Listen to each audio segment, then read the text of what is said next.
Sa isang liblib na baryo na tila nakalimutan na ng mundo, nakatira si Lyra, isang dalagang puno ng pangarap, ngunit binabalot ng kahirapan ang bawat araw ng kanyang buhay.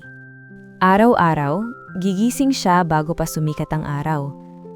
Tahimik niyang tinitignan ng kanyang mga magulang, ang kanyang amang pagod na pagod mula sa pangingisda at ang kanyang inang halos hindi na makatulog kakaisip kung paano pagkakasyahin ang kakarampot na kita.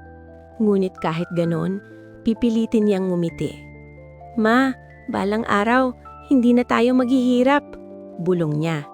Ngunit sa likod ng kanyang ngiti, may takot. Takot na baka hanggang pangarap na lang ang lahat.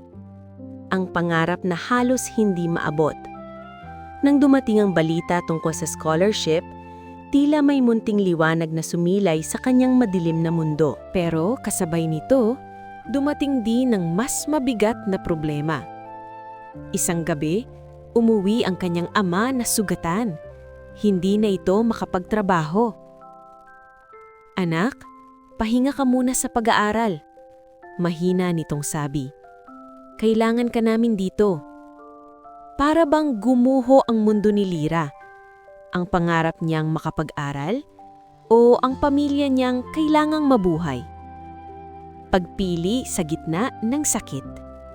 Maraming gabi siyang umiiyak ng palihim. Habang natutulog ang kanyang pamilya, tahimik siyang nag-aaral sa ilalim ng mahinang ilaw ng gasera. Nanginginig ang kanyang kamay, hindi dahil sa lamig, kundi sa pagod at takot. "Hindi ako susuko," paulit-ulit niyang sinasabi sa sarili, kahit halos hindi na siya makapaniwala. Ngunit isang gabi, tuluyan siyang napahagulgol. "Paano kung hindi ko kaya?" sigaw niya sa dilim. Paano kung hanggang dito na lang ako? Walang sumagot. Taming katahimikan ang kanyang kasama. Ang sakripisyo ng isang ina. Kinabukasan, lumapit ang kanyang ina sa kanya. May hawak itong maliit na supot. "Anak," naminginig ang boses nito. "Ipinagbibili ko ang huling alahas na natira sa akin." Napatigil si Lyra.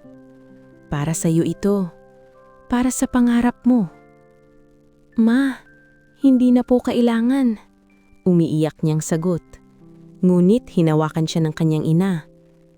"Ang pangarap mo, pangarap din namin." Sa sandaling iyon, tuluyang bumagsak ang luha ni Lyra, hindi dahil sa lungkot, kundi dahil sa bigat ng pagmamahal na hindi niya kayang tumbasan. Ang laban ng buhay. Dumating ang araw ng pagsusulit. Wala siyang tulog, pagod ang katawan, punong-puno ng duda ang isip. Ngunit sa bawat hakbang niya papunta sa testing center, dala niya ang sakripisyo. Habang sinasagutan niya ang exam, tumulo ang kanyang luha. Hindi dahil nahihirapan siya, kundi dahil alam niyang ito na ang laban ng buong buhay niya. Ang balitang nagpabago ng lahat. Lumipas ang mga linggo na tila taon ang haba. Hanggang isang araw, dumating ang liham. Nanginginig ang kanyang kamay habang binubuksan ito. "Congratulations!" Hindi na niya nabasa ang kasunod. Napaupo siya sa lupa, umiiyak, hindi na mapigilan. "Ma, Pa, nakapasa ako!" Yumakap siya ng kanyang mga magulang. Sa unang pagkakataon, nakita niya ang luha ng kanyang ama. Luha ng saya. Luha ng tagumpay.